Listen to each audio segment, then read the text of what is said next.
So our lead story of the day, it's just that. It's victorious news. It's winning, according to Charlie Sheen.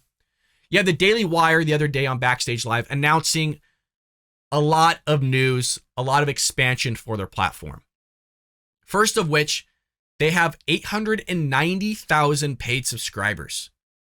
That is a big deal. It's obviously nowhere near Netflix's 200 million or Disney Plus's 200 million. You have all these other platforms of streaming services. But 890,000 is a great start. 7 years ago, when this company started, I was there at the very beginning. I saw Ben Shapiro's first episode. I was watching it. And things were so small back then that he used to answer your questions through a mailbag, and there'd only be like a handful. And there were so little people watching that I would get my questions answered almost on a weekly basis. That's unheard of now. You'd be lucky to even get your question read by the Daily Wire nowadays. Before his videos would be, 10, 15 minutes in length. They were not the hour-long episodes. There wasn't all these crazy sponsors and all this stuff. It was in Jeremy Boring's pool house with these black tarps, and it wasn't even a black tarp on day one, really. That was more for Andrew Klavan's show. Ben Shapiro just had like a wood planking with like a TV in the back. It's hilarious. Still looks better than what we got here in the Bald Brad Show, that's for sure. A lot more people involved.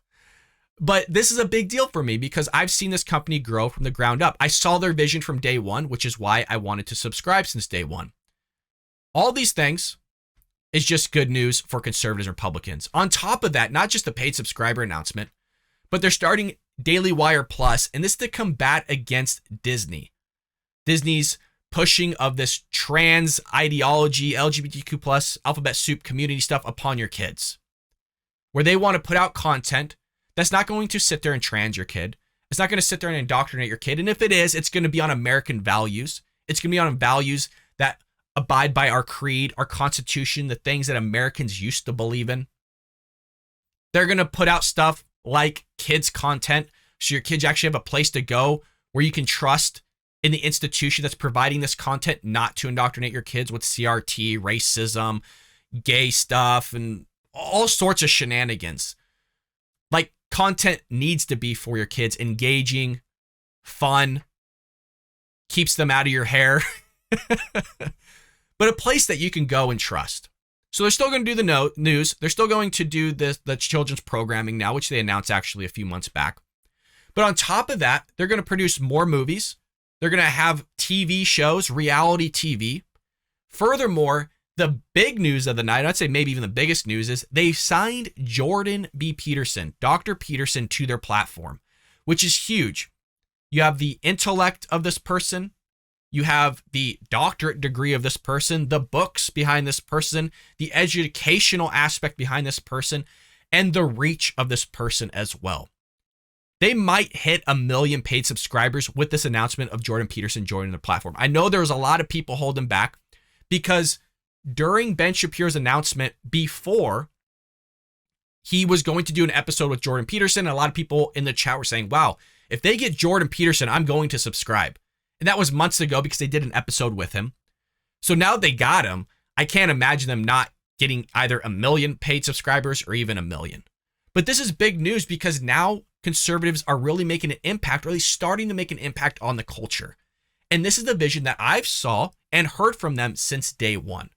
Obviously, I've been a proud supporter of what they're doing, of going against the leftist progressive media, calling out their hypocrisy, exposing them, doing all those things, and that will continue. But I also want them to develop conservative media, conservative movies and TV shows, because that is what we need. There is a hunger for that. And Disney, the progressive left outlets, these companies, these corporations don't see it. They don't see that there's a demand for it, which is mind-boggling because you just had Top Gun 2 making over $1 billion in 2022, beating out Marvel and DC. There was no wokeism.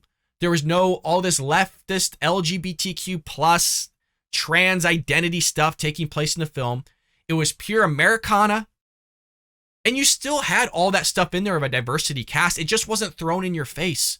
When you go in the military, you expect to see black people, Hispanic people, Mexican people, white people, all sorts of ethnicities going into the United States military. It's not shoved in your face, nor should it be. And you had a woman in the cast. You had black people in the cast, white people in the cast. You had all sorts of ethnicities. At no point did they ever acknowledge that. At no point did they ever go, oh, wow, look at that woman flying a jet. Oh my gosh, a black guy flying an F-22? What the hell? No way. Wow, the first black guy to ever fly. All this stuff, it was never thrown in your face. It was just there, and we accepted it, and we understood it, that was normal.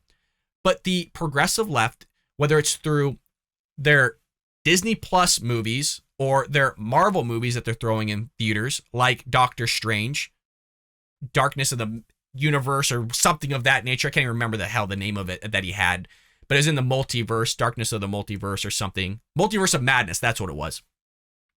Pushing the gay stuff right in front of us. You know, they have this new cast, this new co-star of Doctor Strange, and her parents are gay. You know, it's just the stuff's being thrown out consistently in front of our faces by Disney Plus, and they're open about it. Disney execs have come out and said, hey, this is what we're going to do. We have a new agenda. We want 50% of our content by a certain point in time to either have a trans lead, basically an LGBTQ plus Elemental P alphabet soup community lead or something like that. They want 50%. So they want a quota on all this stuff. Top Gun didn't do any of that. Just pure American, whooping ass, great story, had the nostalgia, didn't deviate from nostalgia, did everything right, and they got over $1 billion. All the while, Doctor Strange 2 couldn't do it. Batman couldn't do it with his dark stuff. And mind you, I actually liked the new Batman movie, believe it or not, with Robert Pattinson. I like the story of it, very detective, not really so much Batman within itself. But again, the whole point is there's a conversation that needs to be had that there is a hunger and a starvation for this type of content, that people want to see pro-American films, not this woke LGBTQ stuff, not this gay stuff throwing in our face. And mind you, you can still have that stuff in the film, right? You can still have the gay stuff there. You just don't need to address it. It's there.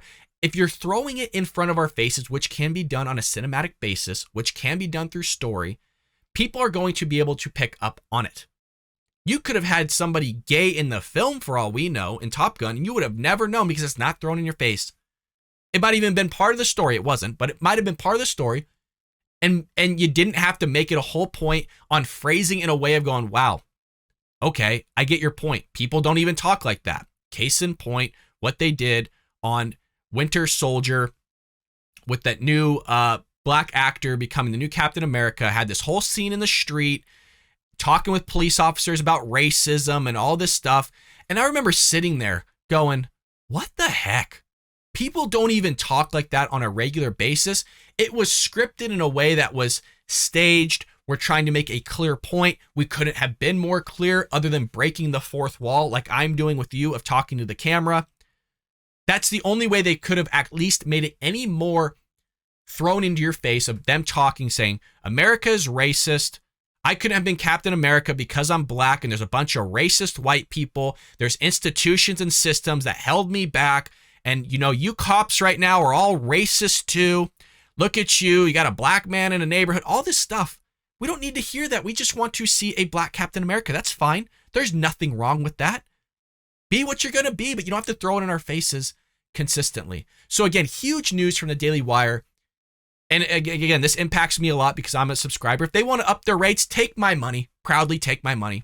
That's okay. Even if it's going in their pockets, as long as they're pushing an agenda that is pro-American, pro-conservative, and pushing content out there that is not going to be throwing certain things in my face consistently, I'm all for it. All for it. Take my money.